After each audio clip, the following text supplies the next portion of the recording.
I am very happy today to be joined by Khadija Mohamed-Churchill, founder and CEO of Kwanza Tukule.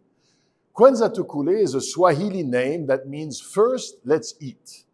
The company is a social enterprise, meaning a for-profit organization with a strong social goal and perspective. And it operates, at least for now, in some of Nairobi's informal settlements. Khadija was born and educated in Kenya. She then studied and worked in the UK before returning to Kenya, where she founded Kwanza Tukule. Today, she's going to tell us why she did so and also how she is leading this growing organization with a clear dual purpose of doing well enough financially while doing good for the world. Khadija, thank you very much for joining us today. Thank you. So my first question is around Kenya. Tell us about population, opportunities, resources, and also a little bit about the challenges. Thank you. Thank you very much. So Kenya is in East Africa. It's got a population of about 40 million. We are a developing country, as you would know. Most of our resources are in human capital, mostly highly educated population, very young, very entrepreneurial. So we've got a lot going on for the country. We also have a huge poverty issue where most of the people, for example, in Nairobi, live in low-income areas. So it's a great country. It's hot. It's lovely, but like any other country, it's got some challenges too. Population, rural versus cities. I think 60% rural and 40% cities. Do I have this right? Yes, but there's a huge rural to urban migration because people are looking for work and farming isn't paying that much anymore with global warming and everything that's happening. So there's a lot of people that are moving from the rural areas to move into the urban centers. And the urban cities are not developing enough to absorb large populations of people migrating. And so as a result, I think in Nairobi, you have about 60% of the population living in informal settlements, historically often called slums, but informal settlements. And so please tell us about these informal settlements, because that's a lot of people. Yes, indeed. And because of the rural-urban migration and because the economy is not developing enough, fast enough to absorb the people, most of the people who come looking for work end up living in informal settlement, which are basically, they are informal in the sense that there is no roads or planning, urban planning, for example, for issues of mobility, sanitation, etc. So 60% of Nairobians actually live in informal settlement. Tell us about the food aspect in informal settlements, and in particular the importance of street food, because of course that's the area in which you got involved. So tell us a little bit about the importance of street food. Well, so if you live in the low-income areas, first of all, you don't have space to cook. So what usually happens is that you would buy your food from someone who cooks it outside on the streets, etc. And also, if you live in the informal settlement, most likely you work in low day wage jobs. So basically what you earn, you spend it most on buying cooked food. And because you can't afford expensive restaurants, you just buy it in the street foods. And that's where we kind of come in as Kwanza Tukule, the company that I founded, focusing on making food affordable for the low-income people by targeting food vendors. And so the people who live in these informal settlements often go to work, and how many times a week are they going to buy from a street vendor? Well, so usually early morning, people would wake up at about 5, some even 4, and then walk to where they work. Normally, it's in the light manufacturing industries in Nairobi, so industrial area. And there you get work like, say, offloading stuff of a van or manually moving things around, and then you get paid. So in the morning on your way to work, you stop somewhere. Normally, it's usually the same vendor, eat your breakfast, and then at lunchtime, you would stop near where you work, and then a 30 minutes break, and then have lunch there. So that food is made by someone, mostly women, that then serve you. Some people pay on a daily basis, others pay on a weekly basis, depending on the arrangement they have with their employer. So I think this is a great background to help us understand Kwanza Tukule, the organization that you created 3 years ago. It's an impact enterprise, and we're going to discuss this. And of course, one of the goals is to help people get food and quality food at an affordable price. And I think also along the way, one of its goals is to alleviate poverty. So tell us about the meaning of Kwanza Tukule, and also tell us what the company does. Okay, so Kwanza Tukule in Swahili means first, let's eat. So it's a popular saying, and it was founded by myself, and the focus is to, like you said, make food affordable and accessible for the many people that live in the low-income areas. So food, primarily we focus on staple food, things that people really, really need, like flour, like cooking oil, sugar, and things like that. So we would supply food vendors with those food products. And you have two types of customers. I think you have little stores, and then you have the people who sell food. Is that right? Yes, indeed. So we target kiosks that sell food and people who actually cook the food. So majority of our customers are women who buy the products from us, and then they would cook and then sell it, usually cooked fresh on the spot every single day. And we deliver to them the ingredients they need, mostly non-vegetable or meat products that then they would deliver in the morning, and then they would cook, and then they would sell. And we do that every single day. So let's focus on this as a business model. And I understand, of course, that there's a human side to this story, and of course, we're going to come back to it. But let's look at it as a business for a second. How do you create value for your customers? What are the benefits that your customers are getting? So for us, we looked at the customer first. So our main focus wasn't necessarily being profitable, although that's really important, but the main thing was to look at how can we help this demographic access the products they need better, faster, cheaper. And then we developed a model in which we can source for the products directly from the manufacturer, and in some cases enter an agreement with the manufacturers to sell the products even at a subsidized prices, then supply it directly to the food vendor. We deliver value in numerous ways. One of them is, first, we are we've innovated around the customer need. So we've kind of solved a really pertinent problem to their existence. We deliver on a daily basis, which is what they need because they don't have storage. So it's not like a shop. Sometimes it's just under a tree. Sometimes it's behind a building. So we deliver every day. And then we do not have a minimum order, for example. If you want to spend, like, say, $1 to buy one small product, we would still deliver if you're on our route. So that kind of makes it easy for the customer to then partner with us, because we're solving numerous sophisticated problems that only someone who really, really cares about the problem can then address. And our goal was to make it profitable from day one, like, so that it's sustainable in the long run. Right. And that's what we are doing. Now, one of the things that I believe you also do is you pre-cook some food.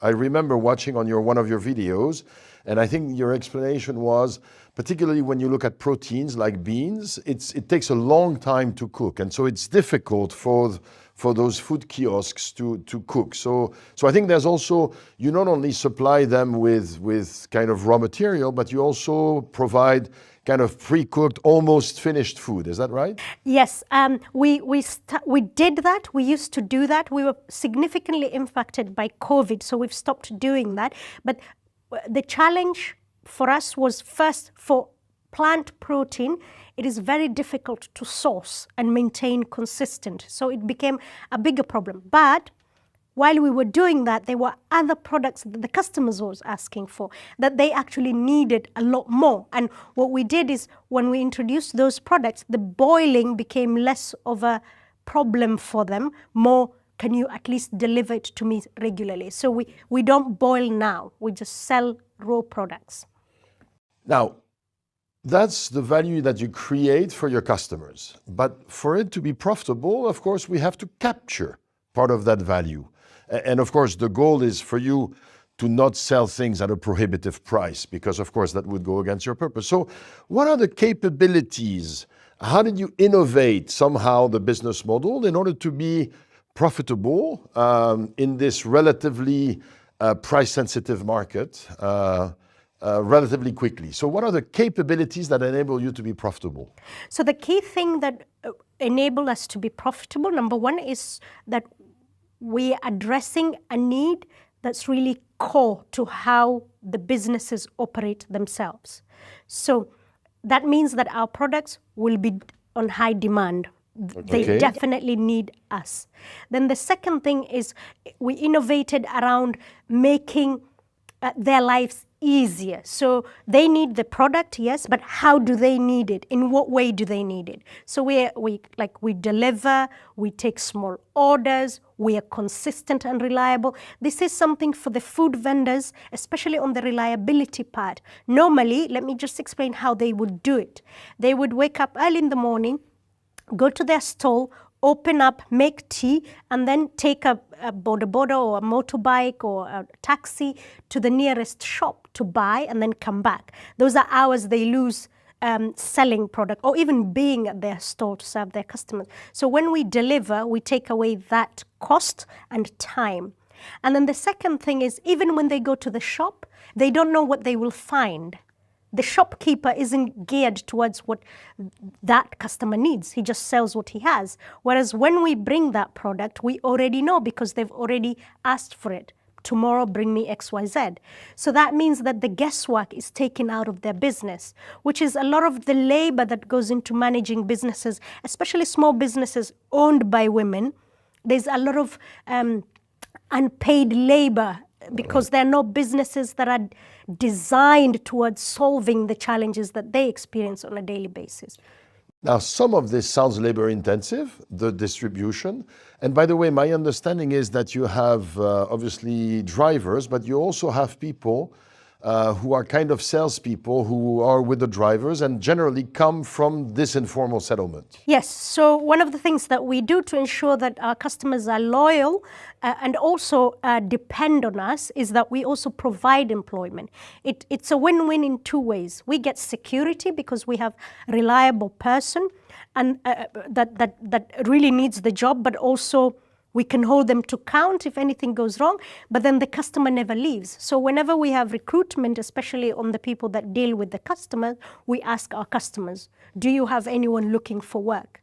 And then we employ them in the areas they operate, they live, because then they don't spend a lot of money on transportation, they know the local people, and then we get more loyalty that way. And then the value becomes even more. So if you ask our customers, why would you buy from Kwanza Tukule? Like I personally go and visit, and they would say, I don't know, I just like them.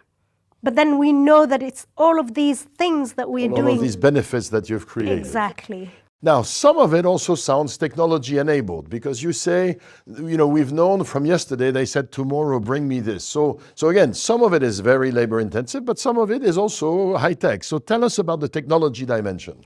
So one of the benefits of Kenya is mobile penetration is mobile phone penetration is about 98%. Everybody has a mobile phone.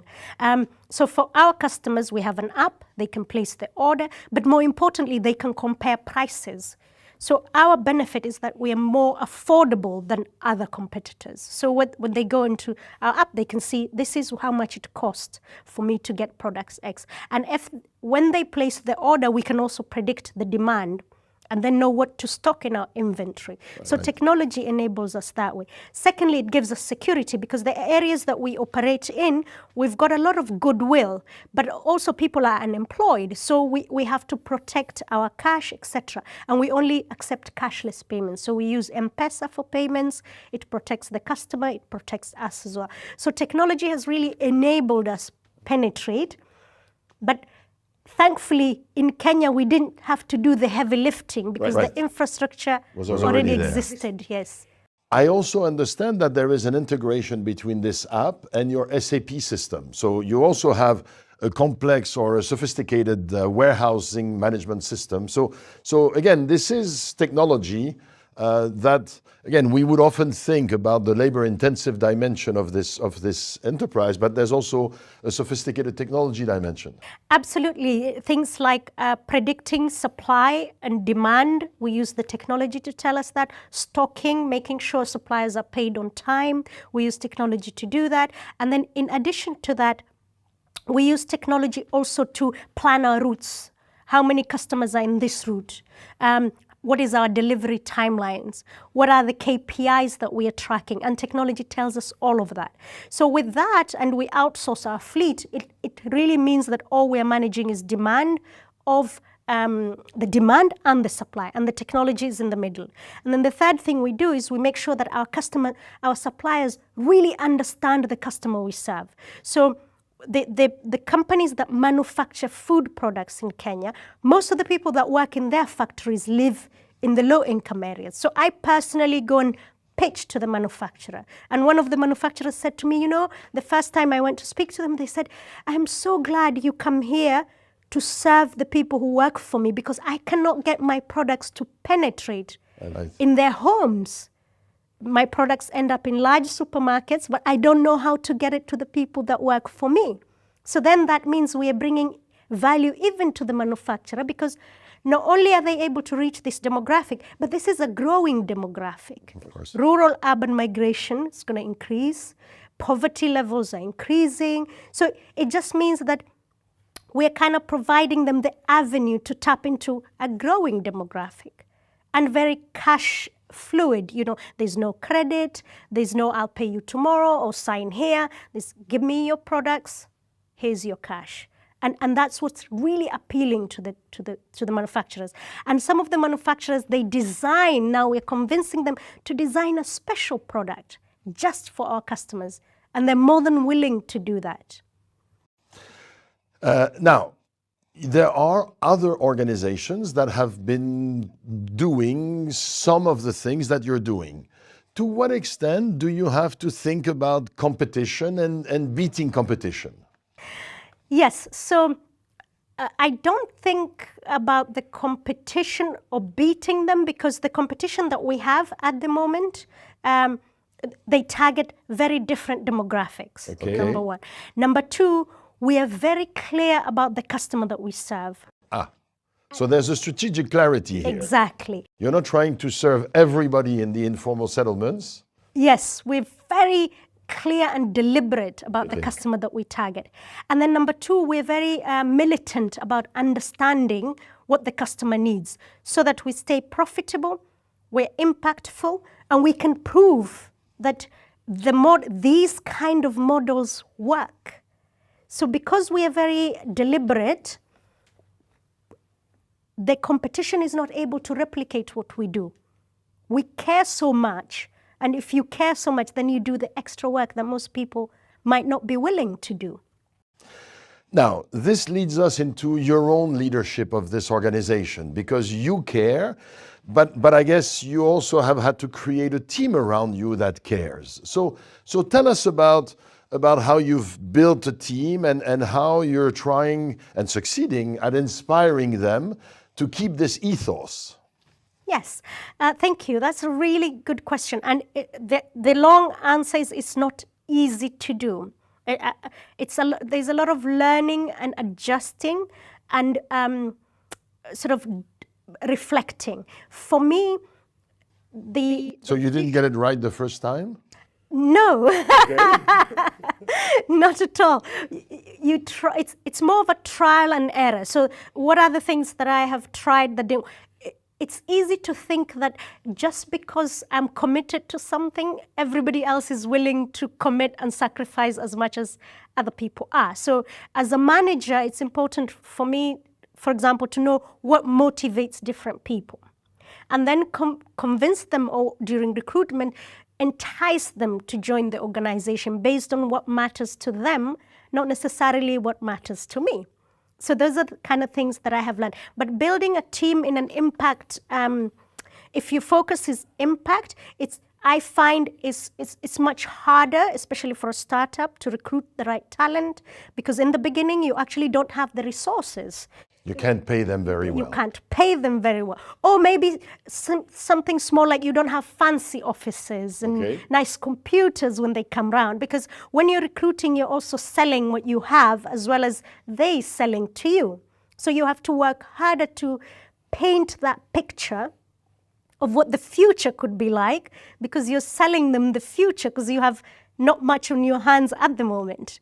And that takes time. So there's numerous tactics that I have picked up along the way, and hopefully I will continue to learn as I grow to build the company. But it is crucial that you have people who are committed in the beginning, or at least get rid of the people who aren't to find the right people who are committed, because the commitment is what drives you through in the start.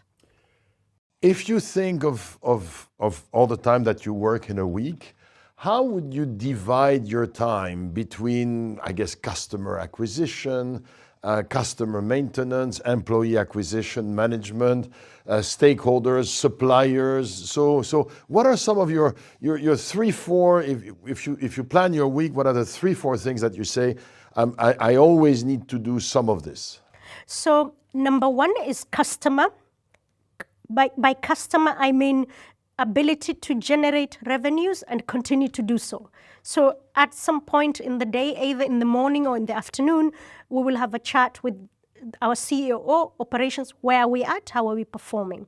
That I do on a daily basis now. Maybe in the future, I'll be doing it on a weekly basis.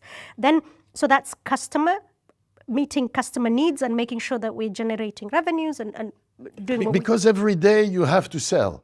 Every day we have to sell. So now it's not just we deliver, and there's a hustle aspect.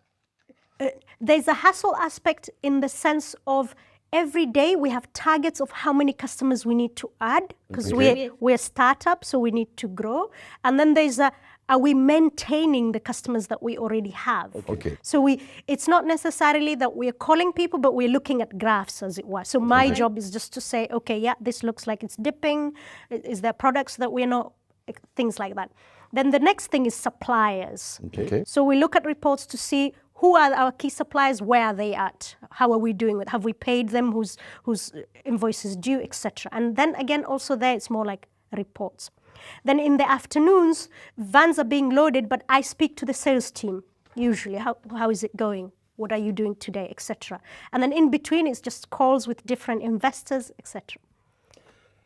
Now, Kwanza Tukule thrive for social impact, making the world a better place, offering food at low prices, quality food at low prices, and also enabling individuals and entrepreneurs to develop their businesses.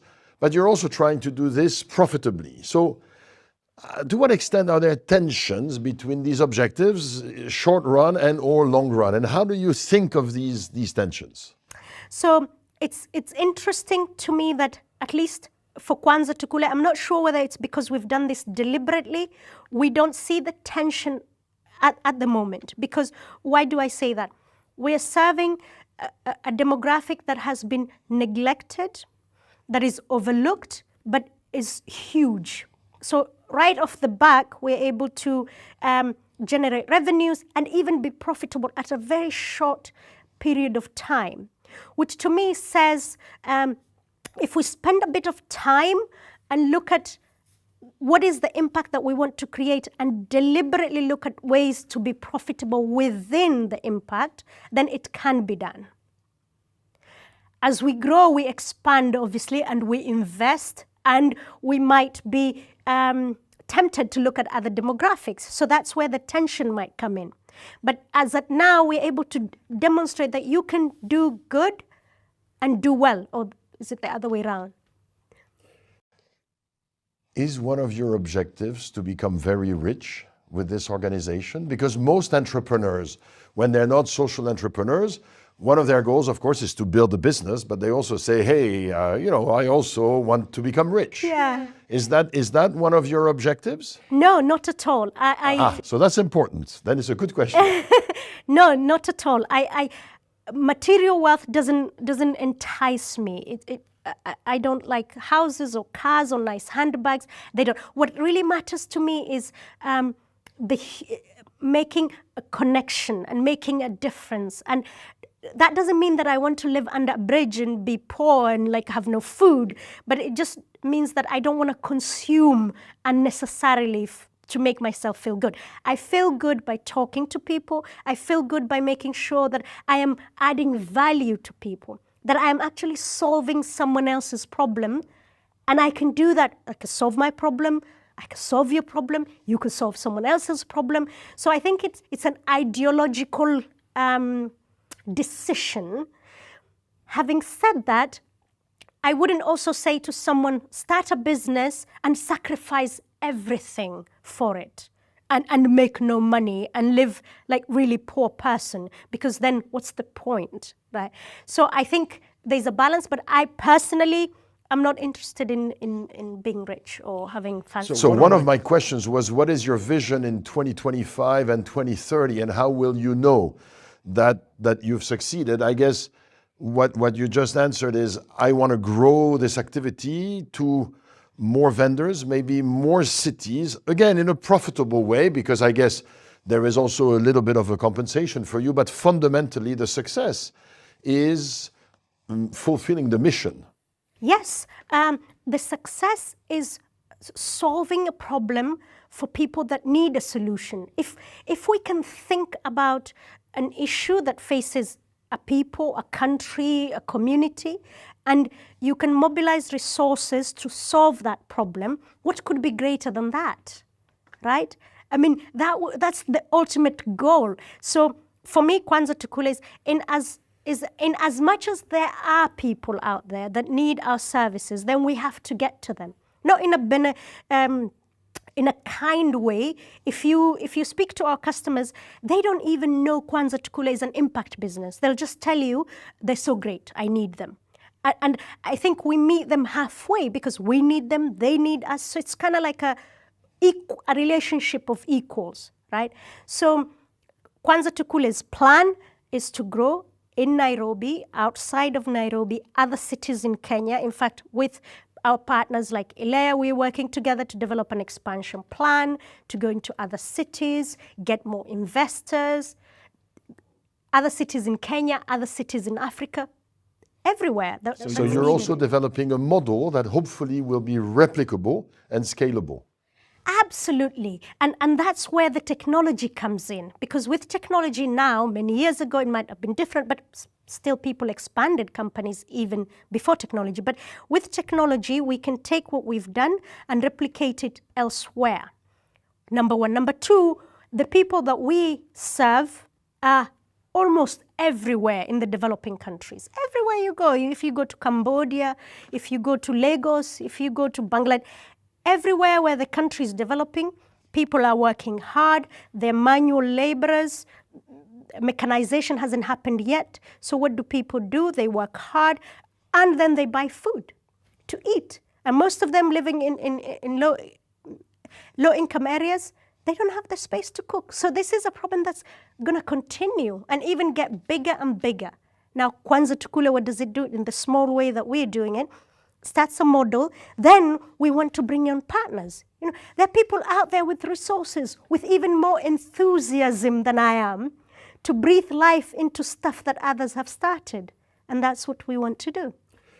But still earlier, you said to me, I don't think of competition, because I think we do a better job than our competition to target our types of customers. Yes. So it's not just informal settlements. There's also within informal settlements segments that are more, I guess, attracted or that are going to be more better.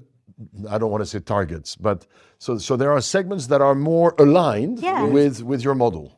Indeed. There are segments that, so like if I look at food vendors, if I look at kiosks, in every demographic that I talk about, they're nuanced. And for us, the food vendor, especially female food vendors that serve low-income areas, whether they live in the low-income areas and cook and sell to the people who live there, or they go outside and cook it for industry workers, that's our demographic. And that can be found anywhere. And it's not like constrained by geography.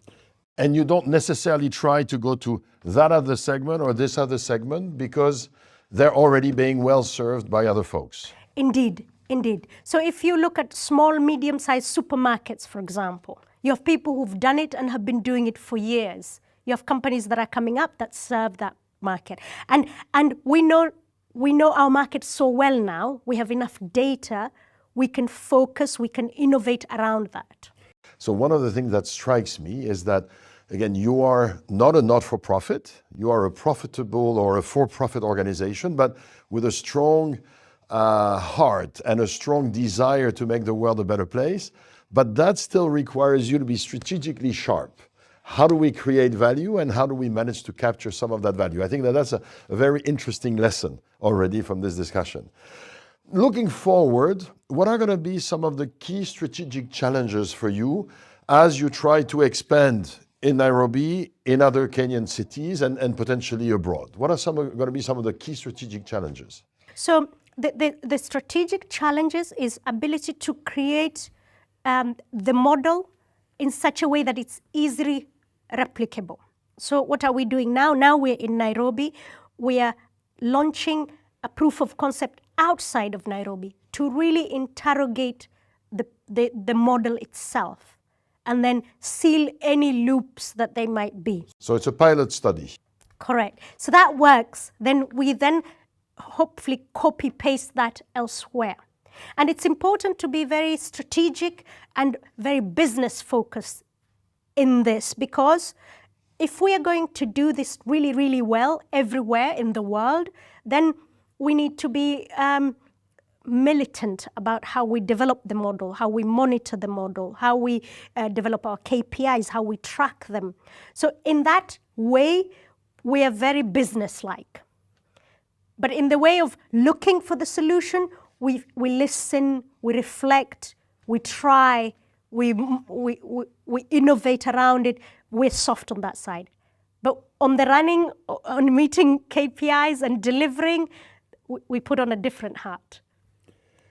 Will your role evolve as the business continues to grow? And how are you thinking about the evolution of your role? So right now, I am the CEO. We are recruiting senior level managers. We have COO, we have a finance manager, we have a CTO. So we're growing the top management team. I imagine my role evolving in the sense of not being involved in a day-to-day business operations. So we have 60 employees now. As they grow, I won't be able to do everyday checking with the sales reps what's going on. We'll have people to do that. So my role would be to say, how is the model doing? Can we launch here? Where should we launch? Who are the partners we can work with? Are we leveraging the partners that we have? Should we add more partners? What can we do to grow, etc.? Dealing with suppliers. So I see it more like a more visionary than day-to-day implementation of stuff. Are you looking forward to that, or will you miss the daily contact with customers? Have you thought about that? Yes, I will miss the daily contact with the customers. I don't visit them on a daily basis now, but even now when I drive towards work, I usually stop, have a chat, eat. I eat at the kibanda. They're called kibandas in Kenya. I eat at the kibanda every day, just to say hi, how are you doing? And then also just listen to the customers and the way the women that we serve interact with their customers and how they talk to. It's not just food, actually. That's another thing I wanted to mention. The customers that we serve, they don't provide just food.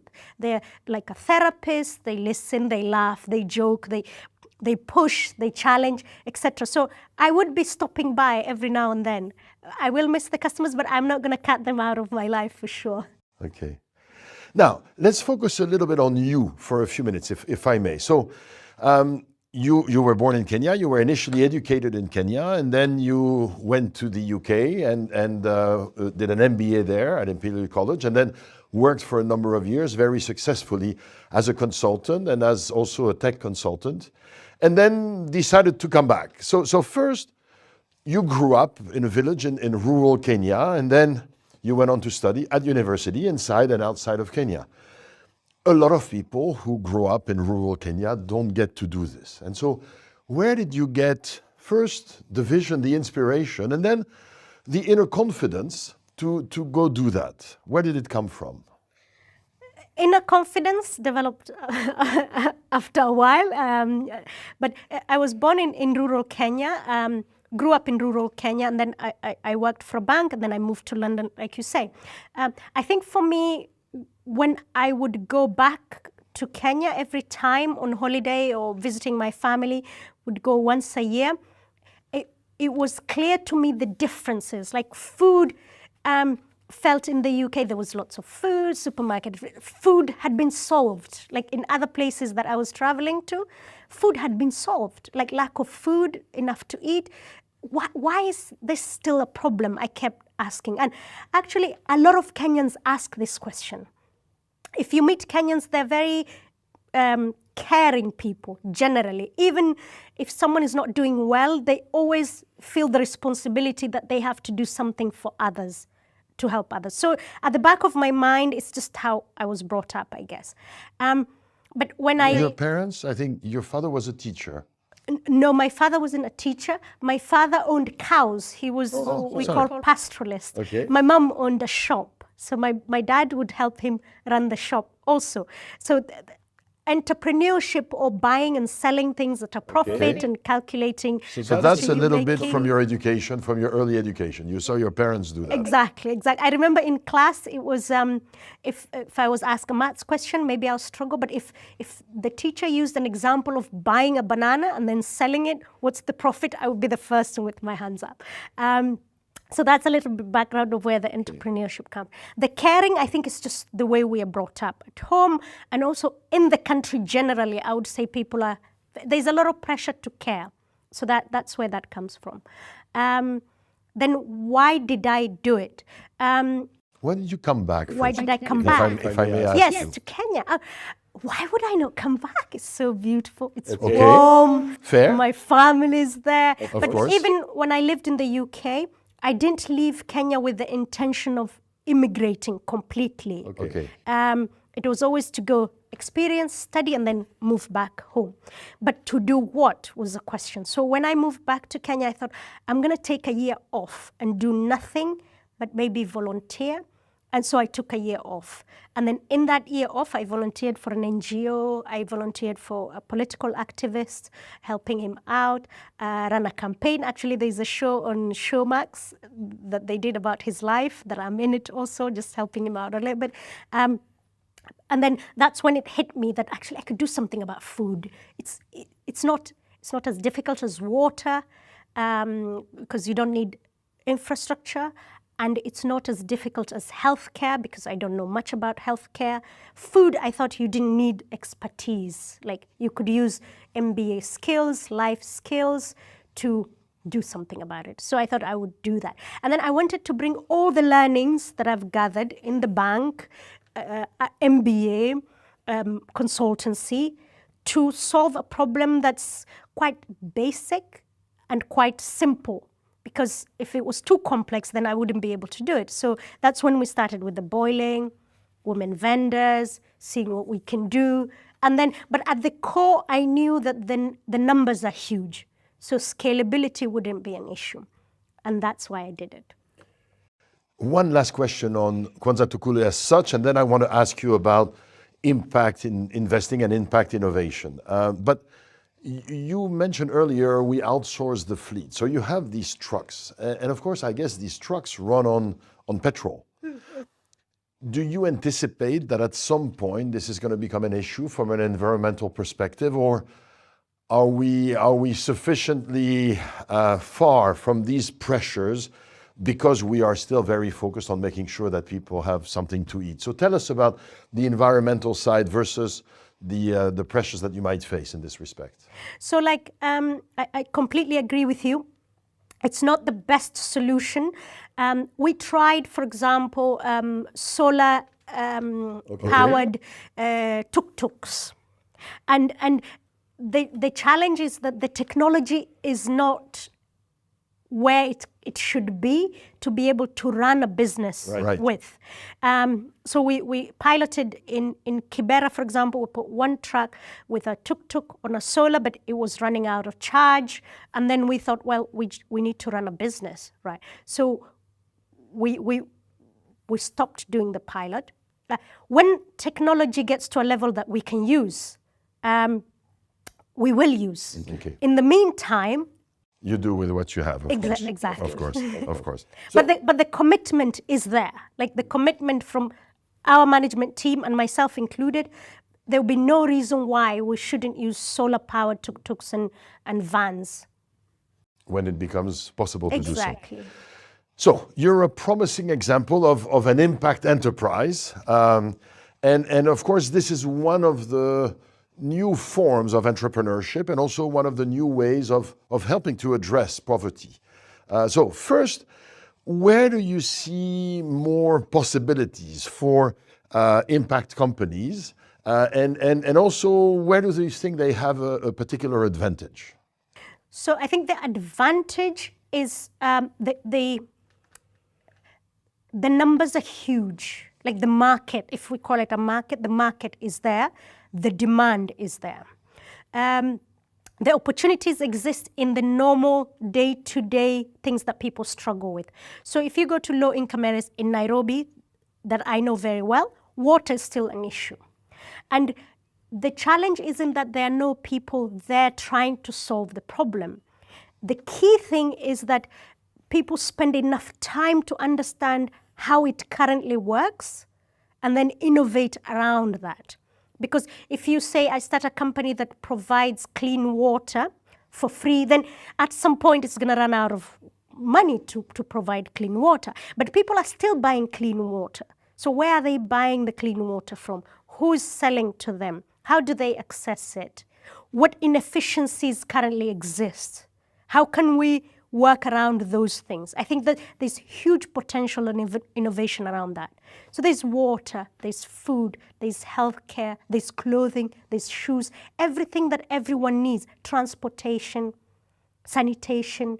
In all those sectors, not a lot is being done. There are companies that are doing it, but even Kwanza Tukule, what we're doing with food, Kwanza Tukule is a very small company for a problem that really existed for many years. So huge opportunities. The good news is investment is now flowing, like people are looking at it. In fact, Kwanza Tukule, we've managed to attract some investors. I don't know what it used to be many years ago, but now, you know, you can actually approach investors and say, I'm an impact entrepreneur, and you can pitch to them. So tell me about this. What do you pitch to them? Well, so you pitch the impact. Okay. You pitch your model. You pitch your ability to scale. You pitch your teams. You pitch your capability and your history and why you care. And if it makes business sense and it has an impact, then investors will follow through. What you didn't mention is, and I'll pay you back. Oh, yes, and you will pay them back in equity, of Okay. course. If you're pitching to investors that will take a part of your company, if you're pitching to investors that will give you debt, very different. But obviously, yes, you pay you back. It's not a grant. However, So those are investors. That's why you use the term investors as opposed to donors or philanthropists. Exactly, exactly. If you're pitching to grant givers, like companies that will give you grant, very different sets of requirement, very different sense of amount of effort required. I personally wasn't approaching grant investors. I wanted someone who can hold me accountable, but also the process is also straightforward because I still have to run a business, right? So if the grant investment requires a lot of reporting, it requires a lot of tracking, it requires a lot of KPIs, I still need to get the products to the customer, for example. So you have to look at what's out there. Or you could get an investor and still get a small grant. As long as these things are aligned towards creating a business that is sustainable, That's also okay. But now we're at a stage where we can do that, especially on the investor side. There was very few investors that were investing in this sector.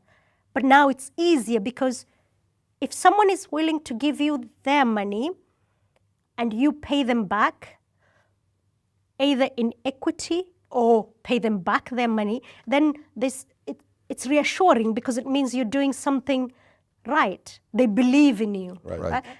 But then now you have to convert that belief into something that actually works. So now you've got, they trust me and accountability on top of that, which is good for an entrepreneur. It's energizing and energy focusing. Yes. And now you've got a boss also, which is a good thing, because it's nice to have someone to tell you, okay, now what are you doing? How is it going? Social entrepreneur versus NGO versus political activists. I guess a little bit of each will be great, but what is great about social entrepreneurs? I guess one aspect you've mentioned is the scalability. Because it's profitable, we can do more and more and more. Whereas philanthropy doesn't have legs.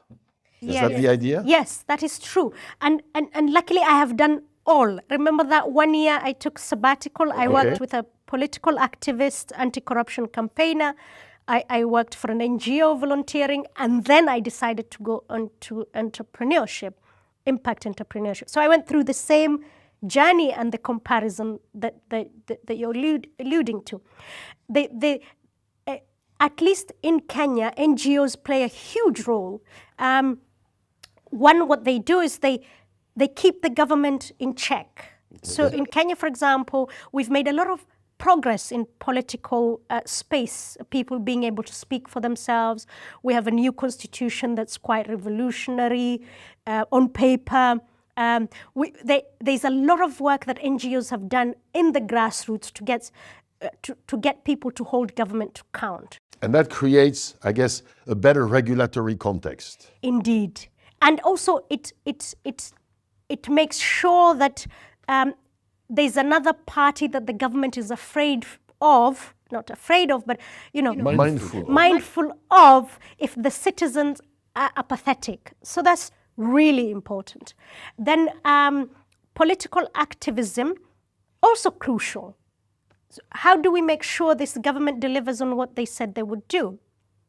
In the long term, all works towards the goal. Entrepreneurship solves the problem now, even if it's for a few people, which is why I think I navigated towards entrepreneurship, because I'm quite an impatient person. Naturally, I want to see things happening. What is going on? At least we're doing something now, not in the next 10 years. So altogether, though, it pushes the country to a better place. What advice would you give a young aspiring impact entrepreneur? Don't give up. That would be a good advice. Think about sustainability of the business. You know, it's good that we're doing good, but it's also important that it's sustainable, that at some point it's profitable. And so the capturing value part matters. Absolutely, because the capturing value matters, because not only are you making a difference, but the person you're making a difference for appreciates it and values it. So they don't feel you're giving them something for free. So that really matters as well. Then bringing the right partners. There will be people who are willing to help you. One, actually being open to help and bringing in the right partners. So that would be the advice, yeah. Any specific advice for female entrepreneurs? Yes. Know your numbers. You know, know your business really. Well, that's probably true for everyone. Yes, but there's a gender bias that women might not know the business well. So it's important that So it's even more important that you show you do. Exactly. To combat the stereotype. Exactly. So for example, for Kwanza Tukule, it's very easy for people to think because we're dealing with women vendors, then it's something small, nice on the side. I spend a lot of time demonstrating how much value is locked in the female vendors. And I use numbers. I say, look at our revenues. we have done really, really well in a very short period of time. Why? Because there's value in here. So that's interesting. So what I'm hearing is I don't get frustrated about gender stereotypes. I just beat them by basically saying, you might be thinking this, let me show you why you're wrong. And it's actually, I like it because it means somebody who underestimates what you know, you already have an advantage because it's easy to convince them. Now you thought I didn't know, and now you would think I know so much, but I've only said a few things, right? So it's like a tool that works to your advantage. But obviously being fully prepared is the most important thing. Have you sometimes gotten frustrated about people not giving you a chance or again, people having stereotypes or not enough help? Because I see you today, of course, full of energy and incredibly inspiring. Are there days where you were doubting a bit? Yes, a lot of days. A lot of days. So for every 5 people you meet that tell you, oh, it can't be done, there'll be one person who says, oh yeah, it's brilliant, yeah, let's do it, you're doing amazing. And then that keeps you going for every other 10 people you meet, you just remember, but I remember so-and-so said I'm doing okay. So yeah, every day. You meet more no's, initially more no's than yeses. Yeah, many no's. Even from your own employees, you know? So you meet people and they're like, I'm not sure it can be done. But you just say, oh, but it can be done. Look, so-and-so said over there that it can be done yesterday, you know. Let's come on, let's do it. And I think usually people say no because they don't understand. 1. 2, they say no because they can't help you. And if they can't help you, it's actually easier that they say no. They go to one side and you find the people who can help you, right? So if someone can't help you and they use all these other reasons or assumptions, etc., it's a good thing. So maybe another piece of advice for impact entrepreneurs is it would be good if you start with a high level of energy and a high level of commitment to your own idea. Yes, and have the data to convince yourself that it's true. Because sometimes what happens is the entrepreneur will keep telling people, oh, I'm doing this, and you're looking for reassurance from that person. Sometimes it's not even about they investing in them. It's more telling you, yeah, it can be done. But if you're looking for that outside, there's a risk because the person might not really care. They might just say, yeah, it can be done. But they don't care whether you do it or not. So now you've depended on their word, but it's not based on real feedback. But if you know in your gut that this can work, and then you go and test it, and it doesn't work, then you have to say to yourself, it doesn't work, leave it once. But if you test it and it works, then you don't spend time convincing people. You just say, this, I'm doing this. Are you going to invest? Are you going to help me? No? Okay, go here, this. Go. Then it becomes not personal. It's not about, oh, they trust me or they don't trust me. It's just, I know it works. So again, the strategic focus and the discipline, the implementation discipline. Yeah, and having the data, believing, right. Because sometimes entrepreneurs can be, you have to be optimistic, yes, but you have to test it. If it really doesn't work, then you have to be honest, because no one else will tell you. Everybody will go, oh, yeah, it's good. Yeah, come see me next week. Come see me the other week. And you just keep meeting them and they're not writing the check. And you're wondering, why are people not investing in me? But deep down, people can tell whether you believe in yourself, right? So we conduct this interview at the end of an intense week here on campus. And of course, this week gathered you and about 30 other impact entrepreneurs coming from all over the world for the 1-week residential part of, I think, a 1-year journey called Leading for Impact. And this program was enabled by the ELIA Foundation, an impact investment organization that you're working with and that is supporting you, and also in conjunction with the ELIA Center for Social Entrepreneurship here at IMD. So this Leading for Impact journey has been going on for about a year. Of course, there was this week, but there'd also been a number of discussions before. Can you share with us, 2 or 3 insights, ideas that have struck you or stimulated you from this journey, and maybe 1 or 2 things that, either you will be doing differently or you are already doing differently. So what kind of impact have we had on you? I think the greatest impact is, first, I was able to leave the business for a whole 2 weeks it will be. So that's really creating space creating for space thinking. for thinking and letting the model be over there. Then the second thing is here we get to connect with other entrepreneurs. Right. And I learn from them a lot. Some of the challenges they're going through, some of the things that they have overcome that I am going through, some of the business techniques that they use.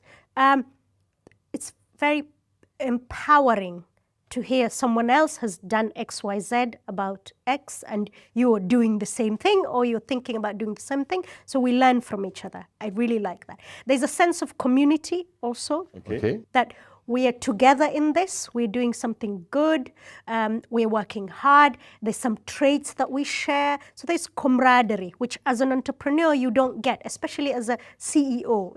You can be on your own most of the time, facing your own problems that no one else. And not necessarily able to share your doubts with your folks. Yes, indeed, because most of the people you speak to also are people that are depending on you to make decisions and be sure and be have the conviction. So exactly, like you say. So it's a safe space to connect. Then the other thing is learning. Like for me, it felt like we were all throughout the 18 months, but now in particular, you're in class again. You can switch on the part of your brain that is now just absorbing knowledge, reflecting knowledge, you know? So sitting in class, the last time I was in a classroom was many years ago when I did the MBA. I am a student again. I have a pen and a paper. I'm listening to someone tell me stuff I knew, some books to read. So that is profound. Then the other thing is the partnership. Obviously, we had a great university. Elea is here. They're supporting us. They're doing amazing work. It's incredible. It has this feeling of being part of something bigger than just your little company, you see. You mentioned earlier, find the right partners, find the right investors. What is Elea doing well for you? How are they, by the way, full disclosure, we wrote a book with Peter Wiffli disclosing and explaining the Elea way. So we believe that it is very effective, but you've been involved in, I guess, at the receiving end of this. So what are they doing that's particularly helpful for an impact entrepreneur like you? So there are a couple of things that are important, like at a macro level. So if I look at a country like Kenya, for example, there are things that the government is doing or can do to alleviate poverty and make life easier for people, right? And then there are businesses, established corporates that do what they're doing, their part, in terms of solving problems by monetizing that. But innovation around problems that are quite large, like, say, access to food, affordability, water, healthcare, that the government is unable or unwilling, for whatever reason, to solve, to have companies like Elea that say, we're going to fund this concept. We will look at it, we'll support it, we will see if it sticks, and then make sure that it's sustainable. That's profound. So Elea and other impact funders, it's sort of like a new area, hardly 30 years, are doing profound work for humanity, full stop. But in my experience with Elea now, in particular as an investor, when I was speaking to Elea in the beginning, the company was really, really small. I didn't even have that many people working for me. It's like myself, I didn't even have a management team. So what Elea did and still do is enable me develop all the tools around creating a company. Okay. So recruitment, growth plans, models, questioning, nudging, supporting, giving knowledge, financial support, bringing other investors, because we have ILEA and 4 other investors, so 5 in total that ILEA opened the door for. Where would I have had the time to even find investors? Right. And you know, attracting investors is a special skill, even for someone who lived outside of Kenya for over 10 years and was a banker. It's like zero knowledge about that world. So to open the doors for Kwanza Tukule is incredible. And what I also heard is that the network of organizations in which they invest and which they support can also provide considerable source of information and also, as you said, community and energy. Indeed. And so, for example, just before I came here, me and my management team visited another company that ILEA invested in Nairobi. And we shared a lot of knowledge back and forth and learnings of things we can do better, things they're doing, where they're at. Where would you get that kind of knowledge? Nowhere. I mean, if we just went as ourselves to the company and said, hey, can you tell us they'd be like, what do you want? Just get out of here. Who are you? Yeah, Yes. exactly. So those kind of platforms are incredible. Khadija, I hope that this discussion, A, was as energizing for our viewers as it was for me, and B, also maybe encouraged other individuals who might have somewhere in them the desire to create an organization that will try to solve a problem, again, in a profitable way and in a scalable way. And maybe also that some of the folks who watched us are saying, maybe I can invest in some form of impact investment firm to support the work that they do, supporting entrepreneurs like you. Thank you so very much, and all the best to you. Thank you so much. The pleasure's mine. I've thoroughly enjoyed this, and thank you for making me think hard about some of the things that I had forgotten, like where we came from, how we developed, and things like that. So I appreciate that. Thank you so much. Thank you. Cheers.